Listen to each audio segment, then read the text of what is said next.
Proclamation number 7874, April 16th, 1961.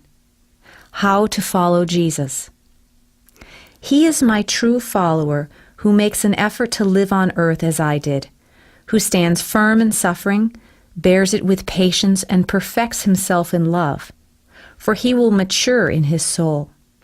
I can only ever advise you to follow Jesus, for the man Jesus has taken this path on earth.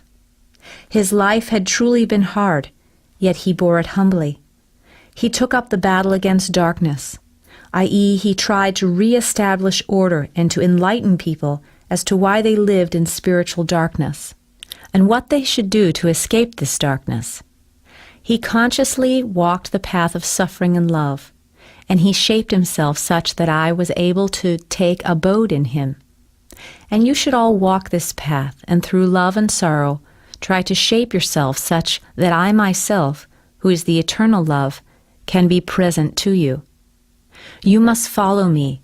You must try to imitate the life I lived in the human being Jesus. And this first of all requires the will to unite yourselves with me again. Only love can accomplish this union, and suffering purifies your soul, which still harbors many immature particles. It also spiritualizes the body, so that it conforms to the desires of the spirit within you, so that it matures simultaneously with the soul, and then union with me can take place. This purification must come first, and for the sake of this purification you are living on earth. And as soon as you take me as an example, your life on earth will not be in vain. It will take you to the goal, complete spiritualization and unification with me. A human being had to become an example to you, or you would always have raised the objection that you cannot follow me because it is beyond your ability, beyond your strength. However, the path I walked on earth as a human being myself was so arranged that every person would be able to follow me. Nothing impossible is demanded of you. Nothing is expected of you that a sinful person cannot accomplish. For I took all your weaknesses and faults into account. I identified myself with every person's inclination and circumstances, for whatever they may be. If you live a life of love, then you will also gather the strength which lets you accomplish even the most difficult task. You will grow above yourselves, for you receive the strength from me, just as I, thanks to the love within myself, also had the strength at my disposal, which enabled me to be victorious in the battle against darkness, in the battle against all temptations by my adversary, and against all cravings of the flesh. Love is strength, and therefore I first had to preach love and live a life of love myself in order to set you the right example of the way of life which leads you out of the abyss towards the pinnacle that liberates you from the adversary. For love is the only weapon to which he succumbs. You have to follow me if you want to become free from his control.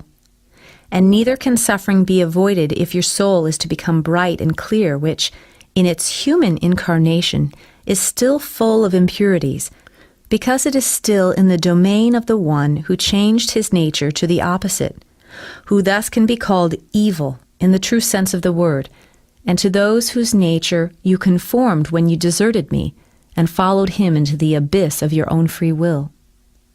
Admittedly, due to their process through the creations, the tiny particles of soul have become much purer when they united again as the soul of a human being.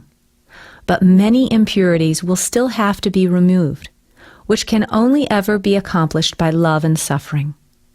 The forgiveness of your guilt of sin will indeed be guaranteed as soon as you acknowledge me in Jesus Christ and appeal for forgiveness of it. And that means that on your departure from this world, you will find the gate to the kingdom of light open to you. But the intensity of light that will then shine upon you is very different, and you will be extremely happy if your soul can be completely permeated, if the light is not obstructed by any impurities which still have to be dissolved.